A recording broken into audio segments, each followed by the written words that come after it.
So I completed on time. Welcome tour. And this is my review. I am the Casual New Gamer back at you with another video. Yeah. Oh yeah. So welcome tour for Nintendo Switch 2. It was something that I totally still agree now, and I thought when it was revealed that this should have been a pack-in title. It should not have been charged for. But after playing it, it is basically a informational game. Everything what you thought it would be from what was revealed. It's an informational game on the workings of the Switch 2 system. And it also has mini games that showcase a lot of the features of the system, like certain things like mouse controls, the touch screen, even the kickstand is featured in a mini game that you can play in this. So the way that the game works is that you are basically walking on top of the physical hardware that is released for the system, along with the Switch 2, the Joy-Cons, the Pro Controller, the dock. There's even a racing wheel, a camera accessory, all different types of things that you could imagine are part of it. And then also you get to deep dive inside the peripherals, the system, the Joy-Cons, just the system and the Joy-Cons you can go inside of basically. But they do give a disclaimer when they send you inside the system that you should not open up your system because you can run the risk of, I believe they said, most definitely injury, and then I don't know if they mentioned about voiding the warranty. However, I feel that this was a message directly for Spawnwave Media, and that is John. Not to shout you out, John, but you've taken apart one too many consoles, and Nintendo is got your number. They have released software that basically says, don't watch Spawnwave's video. We are gonna put it in game form for all the players. Anyway, it's pretty interactive. You don't have full right stick control of your character.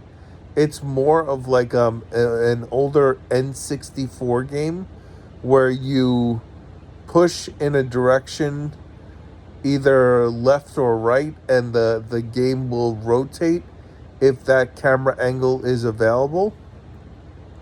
So that was pretty interesting when they did that. So yeah, I at first said to myself, like, at first when I first booted this up, you know, basically in the first couple of days of getting the system, I said to myself, I started and said, there's way too much reading. But I will say the quizzes are quite simple. It's basically like one bold text, like factoid that you have to kind of know to answer for a question. Like when they give you a quiz, like sometimes it's multiple questions, but like they'll teach you, like they'll give you like one kind of like information thing to read, and you'll get like a couple of facts from there. And then from that one information, there'll be like 5 information kind of like things to read. And each information thing will have about like 13 kind of like not like a full page, like a line is a page. So you have like 13 lines of information where they'll tell you different things, and that'll be like one factoid. And you'll have to kind of remember that for the quiz later on. And honestly, the quizzes are very simple in the game. At the end game, when you basically complete all the information that you can go through to find all the different points of interest on all the hardware pieces, there is a one final quiz, which is like your final boss. And that's where the questions actually become a little, I would say, harder. But I didn't read all the factoid pieces because I knew most of this stuff from watching the direct and reading a lot of this stuff on the Nintendo sites and just researching and knowing different things. So I kind of had a general knowledge that I was able to take their end of game quiz and pretty much, because I had found all the kind of the points of like interest, like the different buttons, and know what every kind of like piece was.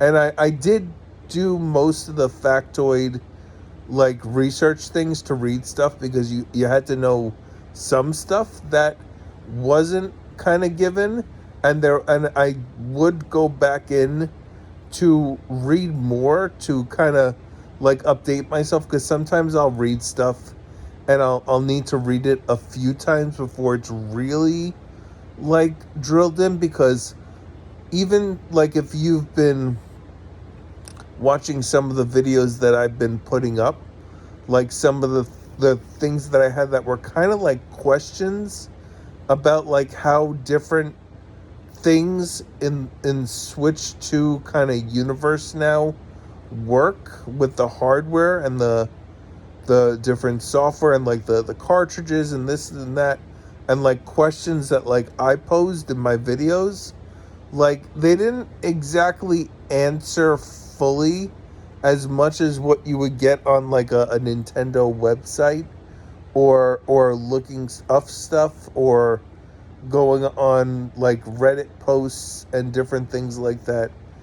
But there was a good amount of information there that I felt was not elsewhere, that kind of answered some questions that like as fans we kind of still had, like that I saw that I had posed, like because on the Spawncast, which I watch every weekend, they had, they have the opportunity to ask questions, and when I had asked questions each week for just basically different things, which most of the times my questions were not fully answered, and so some of that stuff was kind of addressed in a light manner, not a good deep dive. But it did point me that there was there is going to be information out there. So if you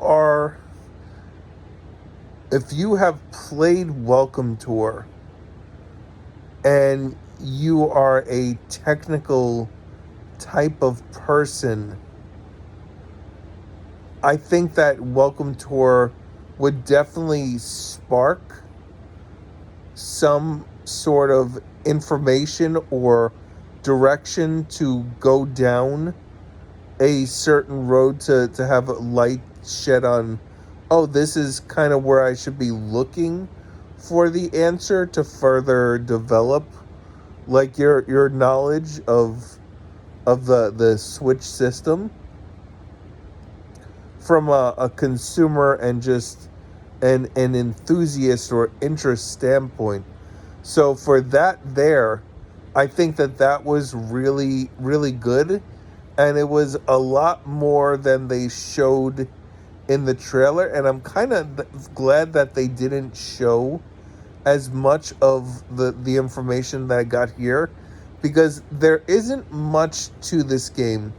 It only took me about, I want to say, 4 to 5 hours to go through it. Now, I didn't get all the medals on all the games. Like, actually, one of the first games that you play, the spike ball field, that you have to avoid the spike balls that they showed in the trailer, where you're using mouse controls to dodge the spike balls that are falling. Which, by the way, those spike balls were, I mean, I felt targeted. Like, this computer, every spot that I had my mouse controls, they put like a plethora of spike balls coming down in that area and that direction, and things were just aiming for me, like coming right at me. That it was just like it was getting like kind of like low-key annoying. So that's like one of the games that like I can definitely go back and try to improve. Like, I used the mouse controls on my leg, and it was pretty responsive, although I imagine that putting it on a flat surface would work better, and then even using the mouse feet, the mouse kind of cover, kind of like the things that have the straps on it, like using that, it might actually work a little better. There was a game I really liked, was kind of like a game of Twister on the touch screen. So the touch screen, spoiler alert, can use 10 different spots on the screen at the same time, that it can recognize 10 different areas of touch. So you have 5 fingers on one hand, 5 fingers on another hand, and you had to touch, they had different color circles all over the screen, and you had to put your finger down on the color they said. You could choose as long as it was the right color. You could put it down in that color. You have to hold it there, and you can't take it off, and then it'll give you another color, and then you have to choose another finger that's not that one, while that one's still on there, kind of like Twister. And you had to hold it on there, and that I kind of got the top spot on the bottom one. But so the mini games, once you get the top level of medals in the initial, most mini games pretty much have like a second, more advanced stage for more medals. So that's where the game comes to like 100%ing, that some people were saying. So you need like all different aspects. Like you need a screen that could do 120 hertz.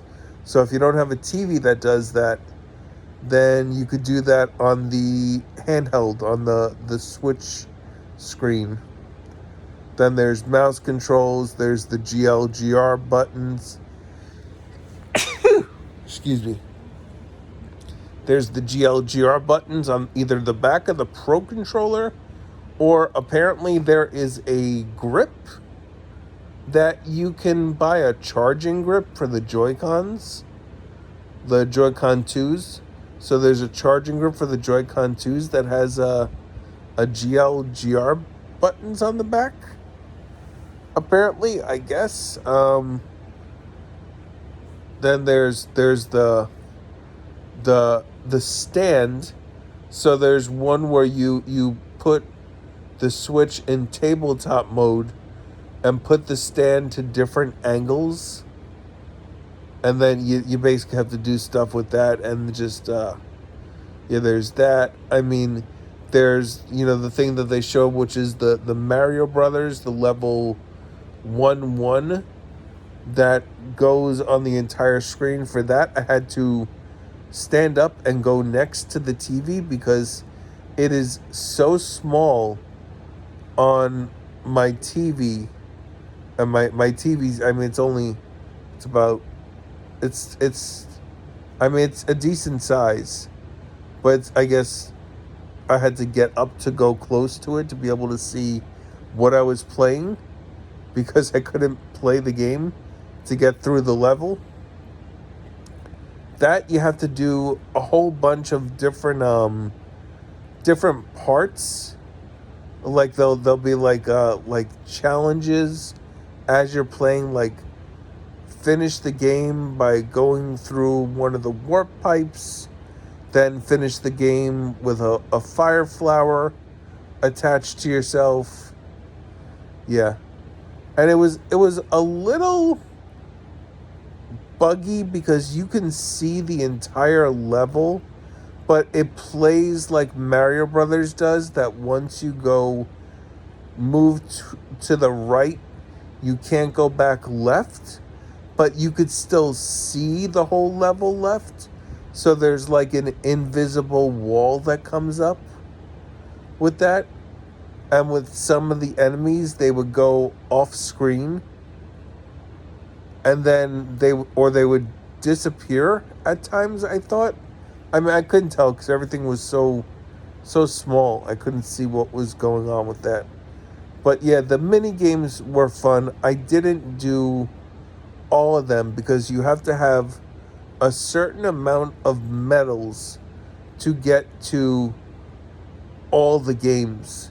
And then there's demos. There was a fireworks demo that basically showed off the difference between using HDR and not using, because HDR makes colors on the screen brighter. So you would set off fireworks, and then you could see how the fireworks looked on the screen without the HDR and then with the HDR to see the difference in how bright it could get. And it wasn't, for at least for me, it wasn't that much brighter, but yeah, that was an interesting one. But yeah, the mini games, honestly, along with the information, I would say honestly, I would even say that this game could be like 15 or 20 for a price. Like I could definitely see it for that.